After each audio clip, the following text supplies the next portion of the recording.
Assalamualaikum warahmatullahi wabarakatuh. Apa kabar semuanya? Ya, hari ini kita masih pembelajaran jarak jauh ya. Nah, pada kesempatan kali ini kita akan mempelajari tentang konsep energi dan sumber energi. Ini masuk di bab konsep energi dalam sistem kehidupan ya. Nah, di pertemuan kali ini kita hanya akan membahas tentang konsep energi dan sumber energinya. Di pertemuan selanjutnya baru kita masuk ke perubahan bentuk energi ya. Oke. Ya, ini masih materi kelas 7 semester 1. Perkenalkan, nama Ibu Nanang Olivia Solihah ya.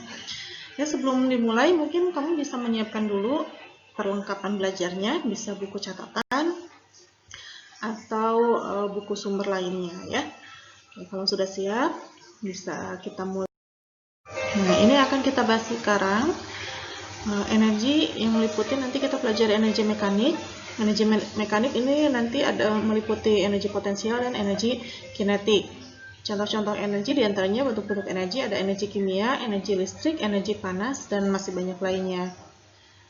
Lalu kita akan membahas juga tentang perubahan bentuk energi dan nanti hukum kekekalan energi. Energi juga dapat mengalami perubahan. Hasil perubahan energinya itu berupa usaha dan nantinya akan menghasilkan daya. Tapi ini usaha dan daya tidak kita bahas di sini ya. Ini nanti akan kamu pelajari di kelas 8. Jadi kita hanya di sini saja ya. Sebetulnya materi energi ini sudah kamu pelajari dulu di SD ya. Kalau masih ingat, sambil ingat-ingat lagi, dibuka-buka lagi pelajaran SD-nya. Kita hanya akan mengulang saja dan memperdalamnya sedikit. Konsep energi, di sini kita manusia jelas membutuhkan energi untuk bekerja, bergerak, bernafas, dan mengerjakan banyak hal lainnya. Dan ternyata benda-benda juga memerlukan energi untuk dapat berfungsi dan digunakan. Bahkan tumbuhan dan hewan juga membutuhkan energi untuk tumbuh dan berkembang. Jadi intinya bukan hanya manusia saja yang membutuhkan energi, tapi semuanya juga. Semua makhluk hidup, manusia, hewan, dan tumbuhan, dan bahkan setiap benda juga memerlukan energi untuk dapat berfungsi dan digunakan ya. Kita makhluk hidup juga memerlukan energi untuk bisa beraktivitas ya. Nah, jadi kita untuk melakukan suatu kegiatan atau melakukan suatu usaha itu kita memerlukan energi ya. Pada istilah aku sedang tidak berenergi misalnya, aku tidak punya energi, energinya habis, nah, seperti itu, istilah seperti itu maka sering ya kita dengar ya. Atau ada juga istilah sekarang ada banyak minuman berenergi. Nah, apakah memang dia membangkitkan energi atau mengandung energi? Apa sih energi itu? Nah, dalam IPA, energi didefinisikan sebagai kemampuan untuk melakukan usaha atau kerja atau melakukan suatu perubahan ya. Jadi ketika kita mau melakukan suatu usaha atau pekerjaan atau aktivitas, maka kita membutuhkan energi.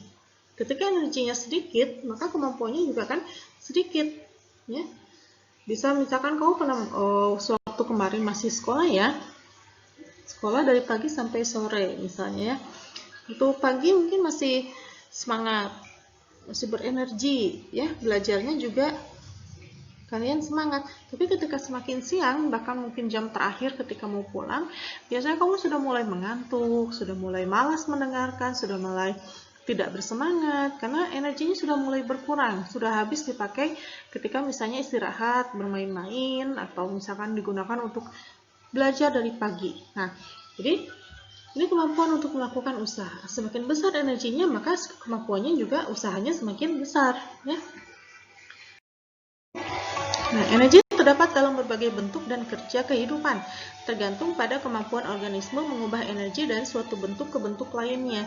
Jadi, tergantung bagaimana kita mengubah bentuk energi ke bentuk lainnya, tergantung dari kebutuhan kita, mau mengerjakan apa, mau beraktivitas apa. Nah, nanti kita akan mengubah bentuk energi satu ke bentuk energi yang lainnya sesuai dengan kebutuhan kita tadi ya.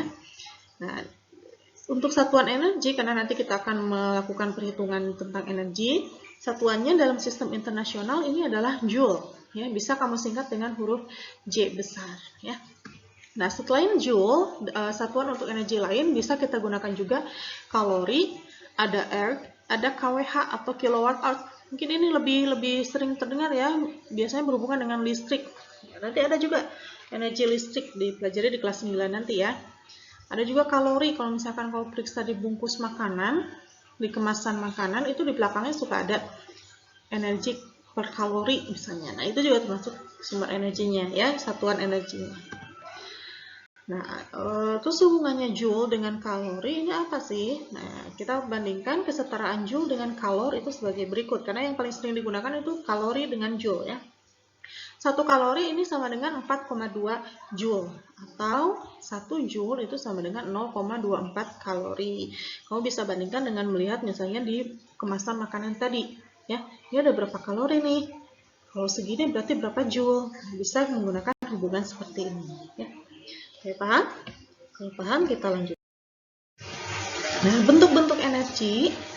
Bentuk-bentuk energi di sini ada banyak sekali ya.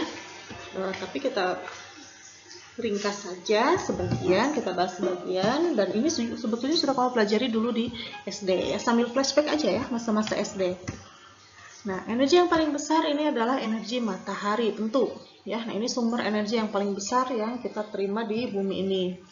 Energi panas dari sinar matahari ini sangat bermanfaat bagi bumi dan dia dapat menghasilkan energi-energi yang lain di muka bumi ini. Jadi sumbernya memang bersumber dari sinar matahari karena dia energinya paling besar. Ya. Nah, dari energi sinar matahari ini dia bisa menghasilkan energi-energi yang lain. Caranya itu dengan apa? Dengan mengubah energi matahari menjadi energi yang lain seperti misalnya energi mekanik.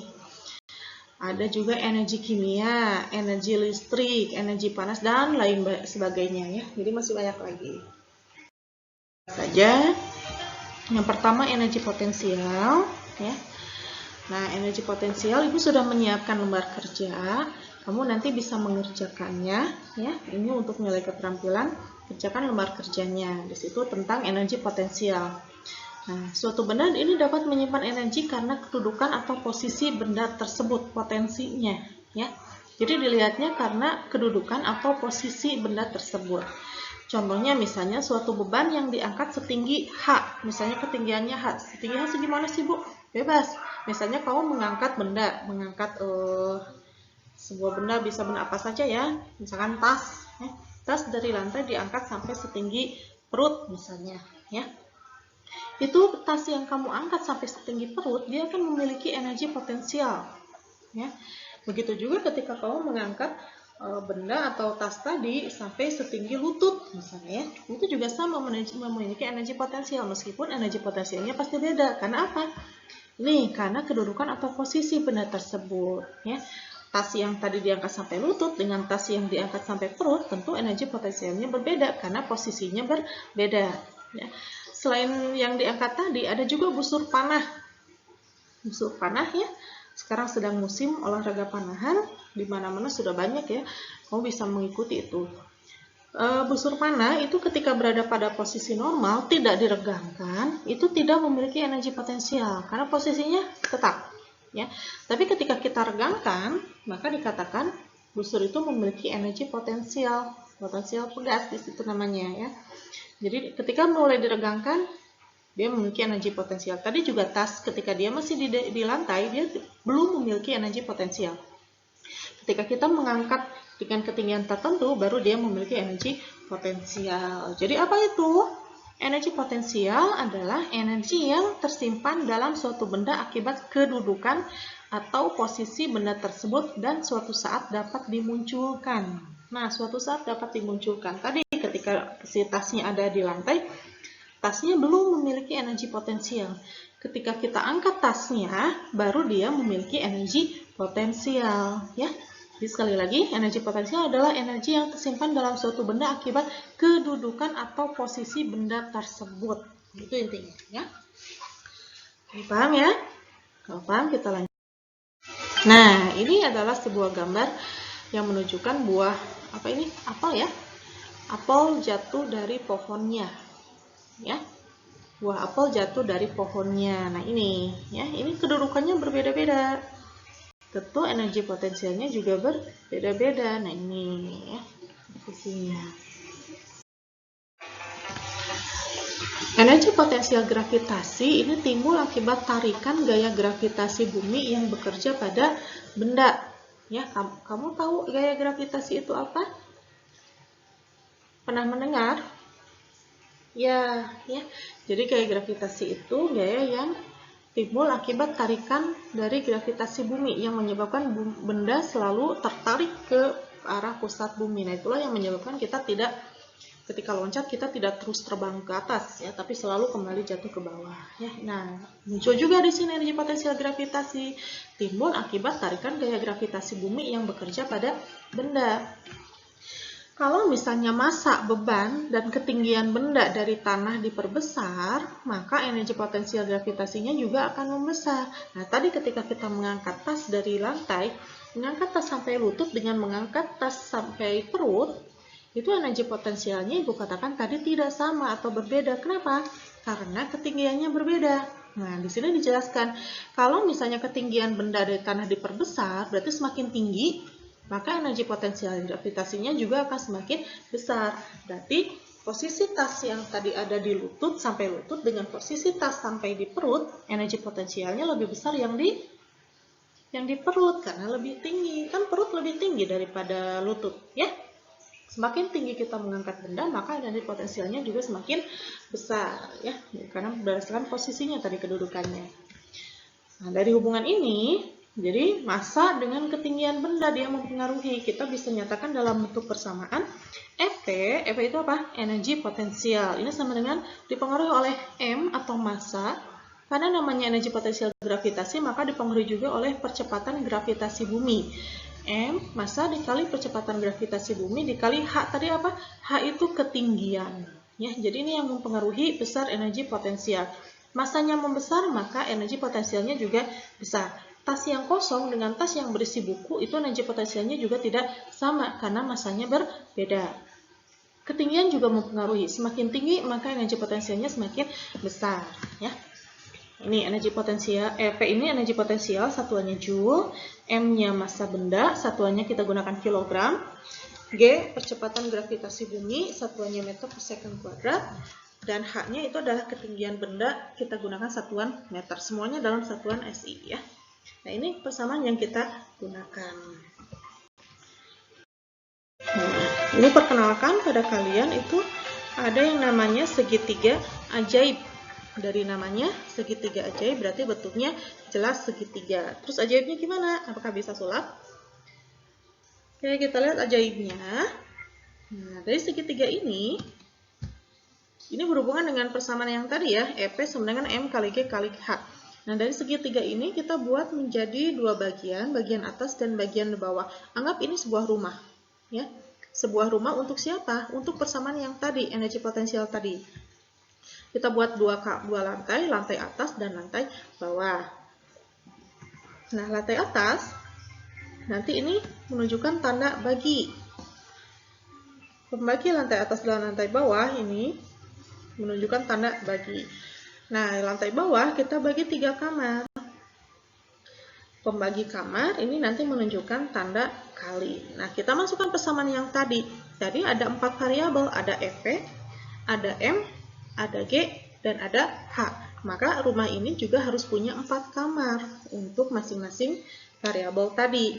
Di mana tempatnya? Kita tempatkan seperti ini. EP-nya di atas, ya.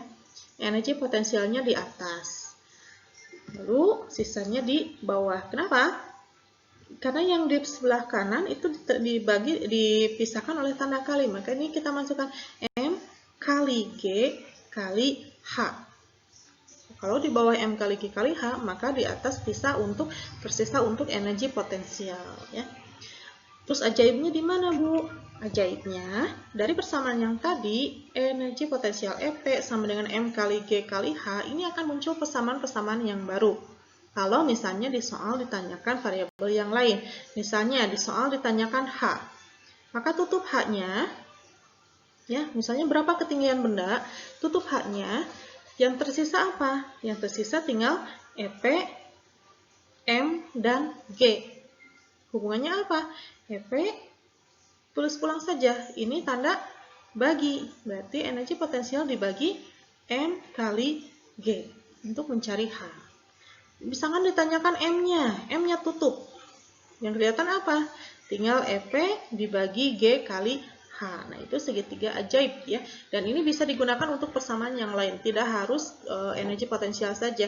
Nanti kamu ketemu dengan mungkin kemarin ketemu dengan kalor ya. Kalor bisa digunakan. Nanti di kelas 8 kamu bertemu dengan persamaan gaya, bisa menggunakan segitiga ajaib ini ya. Oke, kita lanjut dulu. Nah, contoh soalnya, misalnya di sini ada sebuah buku bermassa 0,5 kg berada di atas rak lemari pada ketinggian 2 meter. Jadi kita simpan sebuah buku 0,5 kg di atas lemari yang tingginya 2 meter. Ya. Jika percepatan gravitasi 10 meter per second kuadrat, berapakah energi potensial yang dimiliki buku pada ketinggian tersebut? Oke. Kita lihat dulu, kita cari dulu, ambil dulu data-data yang ada di dalam soal. Di soal itu ada buku bermassa 0,5 kg, berarti massa bendanya 0,5 kg. Lalu ada ketinggian lemarinya 2 meter dan percepatan gravitasinya 10 meter per second kuadrat. Lalu masih ada data yang lain? Kalau sudah tidak ada data yang lain, berarti apa yang ditanyakan di soal? Ternyata ditanyakan di soal adalah berapakah energi potensialnya. Maka ditanyakan EP-nya. Kita langsung masukkan saja persamaan yang sudah tersedia. EP sama dengan M dikali G kali H. M-nya sudah ada, G-nya sudah ada, H-nya sudah ada, tinggal kita masukkan angka-angkanya. Nah, M-nya 0,5 kg kali 2 meter kali 10 meter per second kuadrat. Ya. Maka hasilnya 10 Joule. Artinya, energi potensial yang dimiliki buku yang bermassa 0,5 kg yang kita letakkan pada ketinggian 2 meter itu adalah sebesar 10 Joule. Ya, tuh, kamu bisa mencoba mengganti atau mengubah massa dengan ketinggiannya. Nanti akan didapatkan energi potensial yang berbeda. Oke, sampai sini ada pertanyaan. Kalau ada pertanyaan nanti tinggal diskusikan dengan teman-teman atau gurunya ya. Kita lanjut. Nah, yang kedua ada energi kinetik. Tadi energi potensial, sekarang energi kinetik. Ini adalah energi yang dimiliki suatu benda yang sedang bergerak. Jadi kalau tadi potensial itu adalah dari posisinya, kalau energi kinetik itu energi yang dimiliki suatu benda yang sedang bergerak. Berarti kalau yang tidak bergerak, apakah punya energi potensial? Apakah punya energi kinetik? Karena di sini yang ditekankan hanya benda yang sedang bergerak. Nah, secara khusus, energi kinetik adalah energi yang dimiliki suatu benda bermassa M yang sedang bergerak dengan kelajuan V.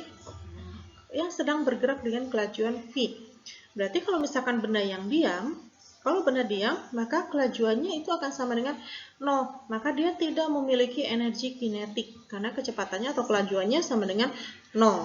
Ya. Misalnya, di sini kamu bayangkan misalnya seekor gajah yang sedang berlari mempunyai energi kinetik yang lebih besar dibandingkan seorang atlet yang sedang berlari dengan kelajuan yang sama. Kenapa? Karena di sini gajah mempunyai massa yang lebih besar. Nah, ini ya. Jadi massa mempengaruhi besarnya energi kinetik. Semakin besar massanya, maka energi kinetiknya juga semakin besar. Kalau misalkan dengan kelajuan yang sama, gajah dengan seorang atlet itu lebih besar gajah karena massanya lebih besar sehingga energi kinetiknya juga lebih besar. Jadi kita ambil kesimpulan bahwa faktor yang mempengaruhi energi kinetik itu adalah massa dan kelajuan suatu benda. Artinya tadi semakin besar massanya, maka energi kinetiknya juga semakin besar. Dan semakin cepat suatu benda bergerak, maka energi kinetiknya juga akan semakin cepat. Kita bisa buat dalam bentuk persamaan. Eka itu apa Eka? Energi kinetik. Tadi EP energi potensial, sekarang Eka energi kinetik itu kita gunakan sama dengan setengah kali M kali V kuadrat. Ini persamaan yang kita gunakan. Eka sama dengan setengah MV kuadrat. Dengan Eka-nya itu adalah energi kinetik, satuannya sama, Joule karena masih termasuk energi. M-nya itu massa benda, satuannya kilogram, dan V itu adalah kecepatan atau kelajuan benda, satuannya meter per second. Dan ini V-nya nanti dikuadratkan ya. Persamaan ini bisa juga kamu buat dalam segitiga ajaib tadi, sama bentuknya, tinggal kamu masukkan mana yang di atas, mana yang di bawah, mana yang dipisahkan oleh tanda kali, mana yang dipisahkan oleh tanda bagi. Oke, contoh soalnya, misalnya di sini ada sebuah kelereng yang massanya 10 gram, mula-mula diam. berarti asalnya diam. Lalu bergerak dengan kecepatan 5 meter per second. Kita catat dulu data-datanya. Coba di sini. Lalu berapakah energi kinetik yang dimiliki kelereng yang sedang bergerak itu? Penyelesaian, kita lihat data-datanya ada dari soal kita peroleh data massa kelerengnya itu adalah 10 gram. 10 gram kita berubah dulu ke kilogram. Itu menjadi 0,01 kilogram. Ya. Karena kita gunakan satuan SI ya. Jadi kita rubah dulu ke kilogram. Ada V kecepatan bendanya 5 meter per second. Lalu di soal ditanyakan berapakah energi kinetik. Langsung saja kita masukkan ke persamaan yang tadi. Eka sama dengan setengah kali M kali V kuadrat. Setengah kali 0,01 kali 5 dikuadratkan. Berarti 5 kuadrat berapa? 25. Dikali 0,01 kali setengah diperolehlah energi kinetik yang dimiliki kelereng itu sebesar 0,125 Joule. Ya. Ini persamaan-persamaan energi potensial dan energi kinetik ya. Kalau bisa mengubah, misalkan coba masanya diganti atau kecepatannya diganti ya. Oke. Nah, selain energi potensial dan energi kinetik, ada juga bentuk energi lain seperti misalnya energi kimia. Energi kimia itu apa? Nah, energi yang terkandung dalam suatu zat. Contohnya misalnya bensin. Bensin itu mengandung energi kimia. Ya, kita dapat menggerakkan mesin kendaraan itu dengan kalau misalnya ada bensinnya. Ya. Ada juga energi listrik. Energi yang dimiliki oleh muatan listrik dan arus listrik. Nah, energi ini paling banyak digunakan ya di rumah kita dikelilingi oleh energi listrik. Ya. Energi listrik ini mudah dirubah menjadi energi bentuk lain. Perubahan bentuk energi, tadi di awal dikatakan energi itu tergantung bagaimana kita menggunakannya ya, tergantung kebutuhan kita. Maka kita akan mengubah bentuk energi satu menjadi bentuk energi yang lain. Nah, sekarang kita lihat beberapa contoh perubahan bentuk energi ya. Dalam kehidupan sehari-hari ini kita sering mengatakan bahwa kita kehabisan energi. Nah, tadi di awal Ibu sudah katakan, betulkah kita selalu kehabisan energi ketika kita tidak bisa melakukan sesuatu? Nah, terus ini juga ketika misalnya baterai senter kita telah habis, ya. Oh, baterainya habis, atau handphone misalnya baterainya habis. Apakah betul sumber energinya telah habis? Benarkah energi dapat habis? Nah, sebenarnya ketika kita melakukan aktivitas, energi yang tersimpan dalam tubuh kita telah berubah bentuk menjadi energi kinetik, ya. Kan kamu tadi ketika di sekolah juga kan tidak diam saja. Ya, kan bergerak juga, menulis, misalkan lalu berbicara dengan teman-teman atau main-main ya, itu berarti energi yang tersimpan dalam tubuh kita berubah bentuk menjadi energi kinetik. Energi kimia yang dimiliki oleh baterai tidak habis tapi dirubah menjadi energi listrik ya. Di handphone juga energinya tidak habis tapi dirubah menjadi energi yang lain, energi cahaya, energi suara dari handphone ya. Jadi sebetulnya tidak habis tapi berubah bentuk ke bentuk yang ya. Suatu bentuk energi dapat berubah menjadi bentuk energi yang lain. Nah, ini jadi bukan habis ya. Nah, perubahannya bisa kita manfaatkan dalam kehidupan sehari-hari, diantaranya energi listrik menjadi energi panas. Contohnya pada kompor listrik ya, setrika ya, heater misalnya ya, solder, itu perubahan energi listrik menjadi energi panas. Energi mekanik menjadi energi panas. Mekanik tadi apa? Gerak ya. Contohnya, coba kamu gosok-gosokkan telapak tanganmu. Bagaimana rasanya? Lama-lama akan hangat ya. Nah, itu perubahan energi mekanik menjadi panas. Oke. Lalu energi mekanik menjadi energi bunyi. Contohnya ketika kamu bertepuk tangan. Nah, kedengeran ya tepuk tangan Ibu. Nah, energi gerak kita menggerakkan tangan dan menjadi energi bunyi. Atau ketika kita memukul dua benda keras, drum misalnya ya, memukul drum.